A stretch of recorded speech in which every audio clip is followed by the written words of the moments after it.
में पार्वती जी ने शिव जी से पूछा, कहाँ जा रहे हो? शिव जी बोले, मुझे थोड़ा सा काम है। पार्वती, अगर तुम्हें कुछ चाहिए तो सामने ये अशोक का वृक्ष है, इससे जो मांगोगे वो मिल जाएगा। पार्वती जी ने अपने एकांत शोक को मिटाने के लिए सम्मुख में खड़े हुए अशोक के वृक्ष से हाथ जोड़ कहा, अशोक के वृक्ष मुझे कन्या प्रकट कर दो। अशोक के वृक्ष ने कन्या प्रकट करी, वो पार्वती की पुत्री अशोक सुंदरी हो गई। शंकर भगवान के 13 बच्चों में सबसे छोटी बेटी थी अशोक सुंदरी, जो प्रकट हुई। अशोक सुंदरी को शंकर भगवान ने देखा पार्वती जी के पास में, बड़े प्रसन्न हुए। भगवान शंकर ने कहा, सुनो पार्वती, जिस बेटा और बेटियों का मंगल विवाह नहीं होगा, शादी नहीं होगी, अगर अशोक सुंदरी का स्मरण कर कर एक बेलपत्र में लाल चंदन लगाकर एक मूंग के दाने के साथ अगर अशोक सुंदरी के स्थान पर समर्पित कर देंगे तो उनके मंगल विवाह 3 महीने के अंदर हो जाएंगे। ऐसे मंगल विवाह का प्रस्ताव शिव कहते हैं।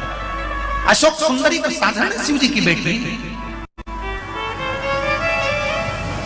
बेटा मां को प्रिय होता है और बेटी बाप को प्रिय होती है। किसी पिता की सबसे बड़ी दौलत होती है तो उसकी बेटी होती है। मेरा बेटियों से निवेदन है, किसी बाप की सबसे बड़ी दौलत होती है तो उसकी बेटी होती है।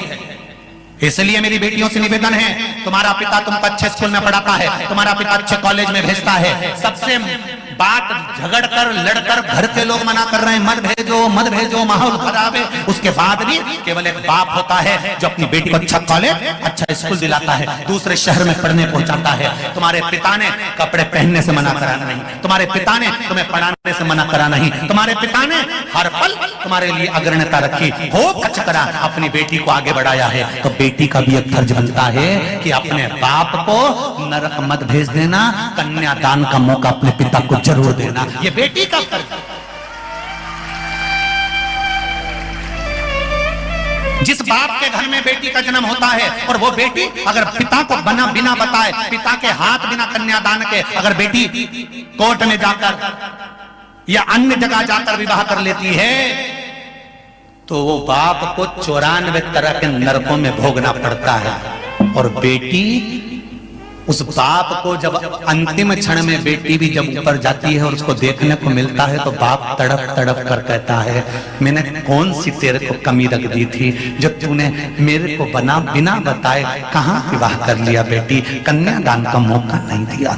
मेरा बेटियों से निवेदन है, बाप को कन्यादान का मौका जरूर दो जिससे तुम्हारा बाप नरक ना भोगे। ऐसी गलत जगह विवाह मत कर लेना।